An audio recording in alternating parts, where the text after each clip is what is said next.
Ventura, California, September 2022. Yvon Chouinard, the founder of Patagonia, 50 years old when he started the company in 1973, 83 at the moment this scene takes place, has been working through a problem that has occupied him for most of his career. The problem is not a marketing problem. It is not a product problem. It is not, in any familiar sense, a team has run out of ideas problem. It is the problem of how to reconcile Patagonia's environmental mission with the commercial imperative of growth. For 50 years he has tried.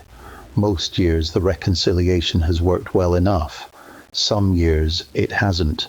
And for 50 years the reconciliation has lived inside Chouinard, in the Chouinard family, and in the company's leadership, held by people who could be replaced. In 2022, when the company is valued at around $3 billion, Chouinard makes a move that sits entirely outside the standard menu of corporate ideas.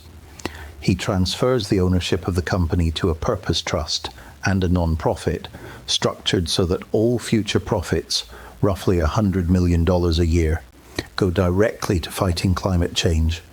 The Chouinard family keeps no equity, no board seats, no controlling interest.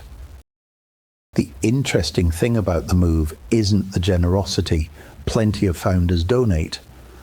The interesting thing is that it is an answer to the question, how do we innovate as a company that no innovation workshop would ever have produced?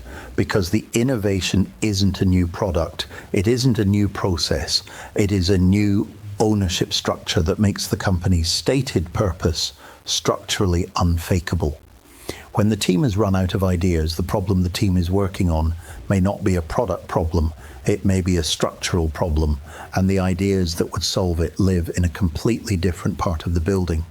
So let's go to the office and work through it.